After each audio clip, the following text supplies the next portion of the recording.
নমস্কার বন্ধুরা, তন্হির পাকশালাতে সবাইকে স্বাগত। আজ চলে এসেছি সম্পূর্ণ নিরামিষ দই পটলের রেসিপি নিয়ে। যে কোনো নিরামিষ দিনে আপনারা খুব সহজে এই রেসিপিটি তৈরি করে নিতে পারেন। গরম ভাতের সাথে তো ভালো লাগবেই, এছাড়া লুচি, পরোটা, রুটি, ফ্রাইড রাইস, পোলাওয়ের সাথেও এই রেসিপিটা খুব ভালো লাগে। আসুন দেখে নেওয়া যাক আমার আজকের রেসিপি দই পটল। দই পটল বানাবার জন্য পটলের খোসা ভালো মতন ছাড়িয়ে পটলগুলোকে এইভাবে আড়াআড়ি করে কেটে নিয়েছি। আমি অল্প অল্প করে খোসা ছাড়িয়েছি, আপনারা চাইলে গাটা চেঁচে নিয়েও করতে পারেন। দেখুন, প্রত্যেকটা পটলের দুদিকে আমি আড়াআড়িভাবে কেটে নিয়েছি। পটলগুলোর মধ্যে দিচ্ছি খুব সামান্য পরিমাণে একটু লবণ, আর দিচ্ছি খুব সামান্য পরিমাণে একটু হলুদ। লবণ আর হলুদ মাখিয়ে পটলগুলোকে মিনিট 5-10 রেখে দেব।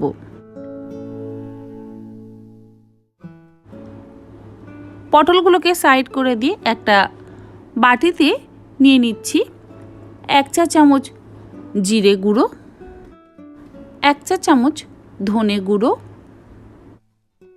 আর 1 চা চামচ লাল লঙ্কার গুঁড়ো।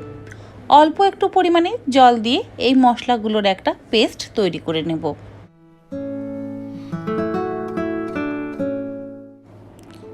গ্রেভির জন্য মিক্সিং জারে দিচ্ছি 2 টেবিল চামচ ভাঙা কাজুর টুকরো, 4টে কাঁচা লঙ্কা। ঝালটা অবশ্যই আপনারা আপনাদের ইচ্ছে মতন দেবেন। সামান্য পরিমাণে একটু জল দিয়ে কাজুটাকে কিছুক্ষণ ভিজিয়ে রাখবো। কড়াইতে দিয়ে দিচ্ছি 2 টেবিল চামচ সর্ষের তেল। রান্নাটা আমি সর্ষের তেলে করব, আপনারা চাইলে সাদা তেলেও করতে পারেন। তেল গরম হয়ে গেলে এর মধ্যে দিয়ে দিচ্ছি লবণ আর হলুদ মাখিয়ে রাখা পটলগুলোকে মিনিট 4-5 সময় ধরে একটু ভেজে নেব।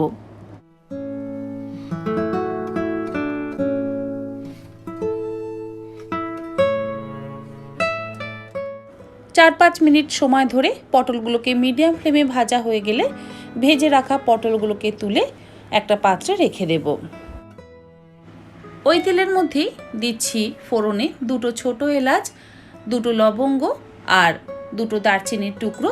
মশলার থেকে সুন্দর গন্ধ বেরোতে শুরু করলে এর মধ্যে দিয়ে দিচ্ছি জিরে গুঁড়ো, ধনে গুঁড়ো আর লঙ্কা গুঁড়োর যে পেস্টটা বানিয়ে রেখেছিলাম সেটা। গ্যাসের ফ্লেমটাকে লো টু মিডিয়ামে রেখেছি। মিনিট 2 সময় ধরে ভালো করে কষিয়ে নেব।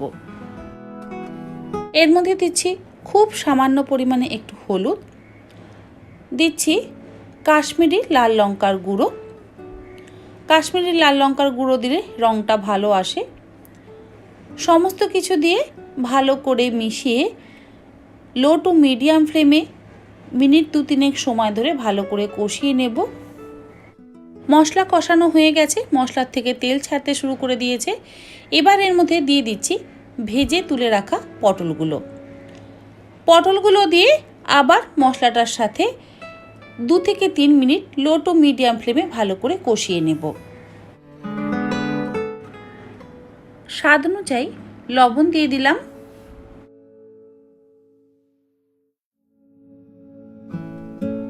মশলা ভালো মতন কষানো হয়ে গেছে। এবার খুব সামান্য পরিমাণে হালকা গরম জল দিয়ে পটলগুলোকে এবার সেদ্ধ হতে দেব।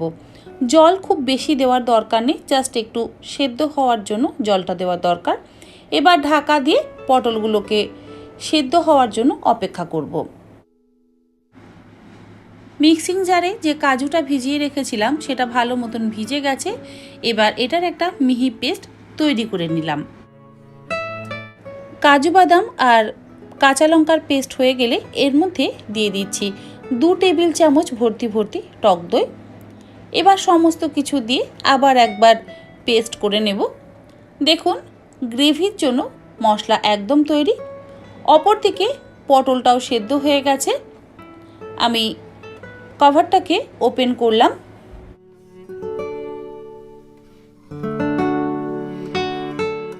সেদ্ধ হয়ে যাওয়া পটলগুলোর মধ্যে এবার দিয়ে দিলাম টক দই, কাজু বাদাম আর কাঁচা লঙ্কার পেস্ট।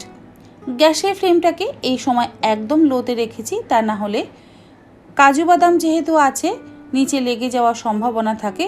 আবার অনেক সময় টক দইও কেটে যেতে পারে, সেই জন্য গ্যাসের ফ্লেমটাকে এই সময় একদম লোতে রাখবেন। খুব ভালো করে সমস্ত কিছু মিশিয়ে দিচ্ছি। এবার এর মধ্যে দিচ্ছি 1 চা চামচ চিনি, ভালো করে মিশিয়ে দিচ্ছি। সমস্ত কিছু ভালো করে একবার মিশিয়ে দিয়ে ঢাকা দিয়ে গ্যাসের ফ্লেমটাকে একদম লোতে রেখে মিনিট 2-3 সময় ধরে একটু রান্না হতে দেব। 3 মিনিট পর আমি ঢাকাটাকে খুলে নিলাম। দেখুন গ্রেভির থেকে খুব সুন্দর তেল ওপরে ভেসে উঠেছে। আমাদের দই পটল একদম তৈরি।